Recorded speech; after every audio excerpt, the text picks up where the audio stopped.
Donc avant qu'on ne poursuive nos débats et notre Assemblée générale, je vous demanderai de consacrer un moment qui pour nous est important. C'est un moment d'hommage pour évoquer la mémoire de Robert de Caumont, qui était un pilier de notre association, qui nous a quittés le 14 août dernier. Il était à chacun de nos congrès, il était toujours très présent dans nos comités directeurs, il était également un précurseur de cette association, de la première loi montagne à 85. C'est, comme on appelle, un père fondateur de l'ANEM. Nous avons avec nous le plaisir d'avoir Louis, qui était le compagnon de route, également de Robert, qui a beaucoup œuvré pour l'ANEM, dans les différents combats, à la fois sur la première loi montagne, mais aussi tout au long puisqu'on l'a dit et on l'a redit à chacune de nos expressions, que le combat de la montagne, c'est un combat de chaque instant et un combat permanent. Donc aujourd'hui, on souhaite lui rendre un hommage particulier que l'on dédie évidemment aux siens, en particulier à son épouse Janine, à qui nous adressons toutes nos pensées. Je vous propose d'avoir un petit retour vidéo sur lui qui va s'afficher derrière nous. Et puis ensuite, peut-être que Louis nous dira un petit mot parce qu'il sera beaucoup plus à même que moi, vu le parcours commun qu'ils ont eu, de pouvoir le faire. Donc je vous invite à regarder.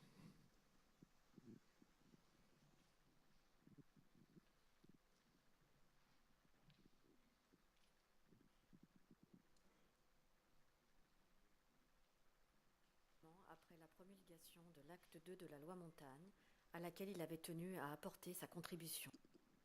La constance et la fidélité de l'engagement pour la montagne, qui lui était chevillé au corps, venaient de loin. Alors qu'il n'avait encore que 14 ans, il manifesta de façon remarquable son aptitude et son courage à s'engager pour des idées. On a fait un journal de classe qui s'appelait Le Petit Terroriste. Il s'appelait Le Petit Terroriste, il était sous-titré Hebdomadaire antinational-socialiste de la classe de 2e à 1. Voilà. Il était manuscrit en un exemplaire, il circulait dans toute la classe, il était lu par tous les élèves, y compris ceux qui étaient plutôt pour la collaboration, qui avait un journal d'ailleurs, qui s'appelait Réaction. Audace, modernité, goût du collectif et de la démocratie participative résumaient ses convictions qui ont structuré son action sa vie durant. Diplômé de l'ENA, où Michel Rocard, ami de ses années de scoutisme protestant, le retrouva, et dont il resta infidèle, il fut d'abord sous-préfet en Normandie. Passionné par la montagne, c'est aussi pour des raisons liées à la santé de son épouse qu'il vient s'y installer dans les années 70. Devenu député en 1981, il présida le parc national des Écrins pendant 4 ans. Élu maire de Briançon en 1983, il a donné une impulsion décisive à l'économie locale avec la construction de la gare téléphérique du Prorel, qui dessert les pistes de Serre-Chevalier et amena le ski à la ville. Briançon, c'était un peu la belle endormie. Or, cette ville a une vocation extraordinaire. Et il faut dire qu'elle a connu à cette époque-là un taux de croissance extrêmement élevé, le plus élevé de la région Provençale-Côte d'Azur pour des villes de cette catégorie. Fortement impliqué dans le développement local, il présida pendant 29 ans l'ADECODE, l'Association de développement économique de la Haute-Durance, ce qui l'amena à prendre fait et cause pour les travailleurs pluriactifs et saisonniers, en vue d'atténuer les inégalités de traitement de toutes sortes qu'ils subissent. Il est également à l'origine de la création de la première maison des saisonniers, centre de ressources essentielles pour aider au quotidien des salariés, dont il existe aujourd'hui plus d'une trentaine sur toute la France. Député des Hautes-Alpes de 1981 à 1986, il fut un des artisans majeurs de la loi montagne du 9 janvier 1985. Rapporteur du texte à l'Assemblée, il sut démontrer que la solidarité montagnarde n'était pas un vain mot en parvenant à faire voter le texte à l'unanimité. Ça, c'est un pan de votre vie. Ouais. Ah oui, un pan de votre vie, pourquoi? Parce que c'est la loi montagne et le code de la montagne qui en est issu. J'ai eu beaucoup de chance de pouvoir le faire parce que bon, c'était un besoin absolu.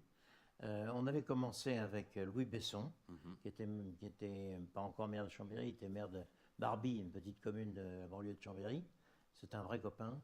On a travaillé ensemble, la main dans la main.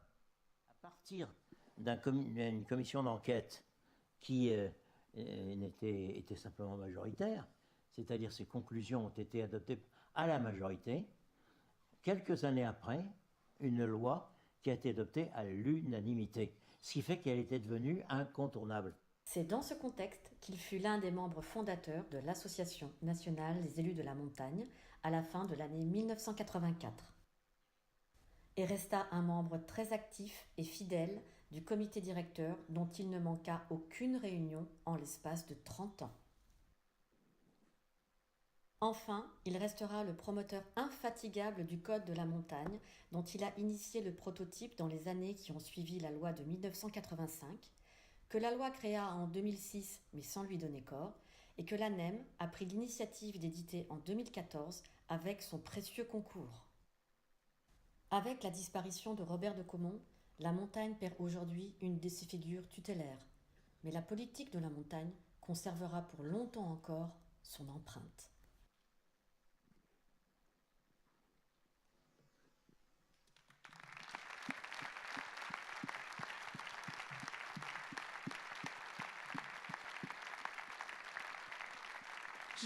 Je laisse la parole à Louis, son compagnon de route.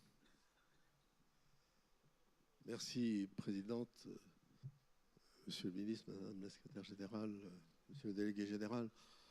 Je suis effectivement parmi vous, puisque vous avez pris cette initiative d'évoquer la personnalité de Robert de Caumont, qui nous a quittés cet été. Et effectivement, c'est le souvenir de quelques milliers d'heures partagées sur ce dossier. Robert, chacun en garde le souvenir, bien sûr, parce que nul ne peut être indifférent à sa personnalité. Elle est déterminée, parfois abrupte, toujours tenace, et de ce fait souvent victorieuse dans les débats et les affrontements qui sont inévitables quand on plaide une cause. Robert de Caumont a été très utile dans cette démarche par sa culture juridique. Pour les plus anciens présents dans cette salle, il faut rappeler que dans toutes les années 70, après le discours de Vallouise de 1977, mais qui avait été précédé par ce qui avait été engagement de la loi pastorale en 1971-72, il y avait eu des engagements des gouvernements à faire une loi pour la montagne. Et je suis de ceux qui pensent que c'est assez dur pour les gouvernements de ne pas tenir leurs engagements. Et quand ils ne les tiennent pas, c'est que généralement, il y a des causes. Et la cause, une des causes, à la non-mise en chantier d'une loi pour la montagne dans les années 70, elle tenait au fait que la culture juridique française n'admet pas que la loi puisse être spécifique pour une partie d'un territoire ou pour une composante de la société. La loi, elle est d'application générale et on ne fait pas de loi particulière. À l'époque, en tout cas, il y avait un grand blocage dans les grands corps que vous connaissez. Il était utile que Robert de Caumont, avec sa formation juridique, soit de ceux qui aient contribué à surmonter cet obstacle. Il y en a d'autres, je le dis devant un membre du gouvernement, c'est qu'il est toujours très très difficile dans un pays comme la France de faire travailler ensemble plus de 2 et alors plus de 3 ministères, c'est la croix et la bannière. Or, il y a des sujets nombreux où c'est en se mettant tous autour de la table qu'on peut trouver les solutions. Alors vous avez repassé ce à quoi il tenait beaucoup, ce souvenir du petit terroriste.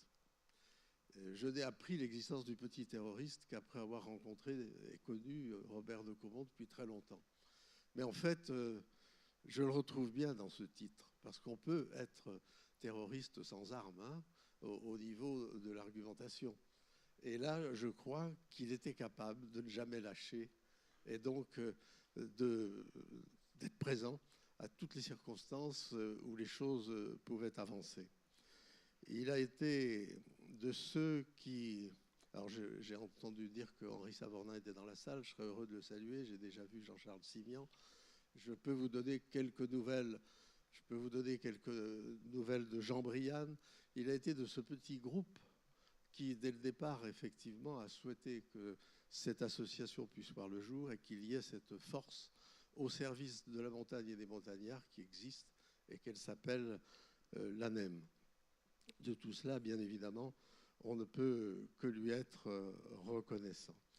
Et si aujourd'hui on salue avec quelque émotion cette disparition, ce n'est pas sans avoir la conviction qu'il aura jusqu'au bout tout donné pour le militantisme qui a été le sien. Vous avez cité le Code de la montagne, c'est un investissement qui a été le plus important dans les 10 dernières années de sa vie.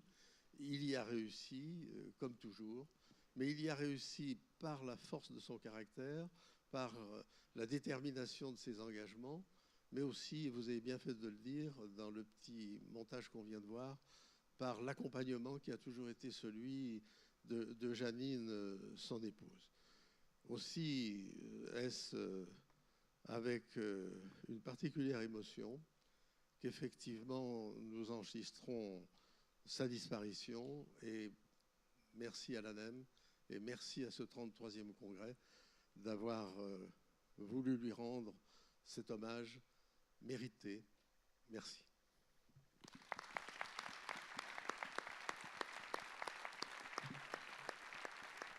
Merci beaucoup, Louis, pour ce témoignage. Je voudrais également associer à cet hommage 3 anciens membres du comité directeur qui nous ont également quittés cette année. Je veux parler de Jean-Claude Frécon, sénateur de la Loire, François Fortassin, sénateur des Hautes-Pyrénées, Jean Houillon, maire de Saint-Victor-la-Rivière, commune du Puy-de-Dôme. Je vous demande également, ici, dans les Alpes de Haute-Provence, d'avoir une pensée particulière pour Gilbert Sauvant, député et président du conseil départemental des Alpes de Haute-Provence, qui nous a récemment quittés. Et je vous demande de bien vouloir observer avec nous une minute de silence.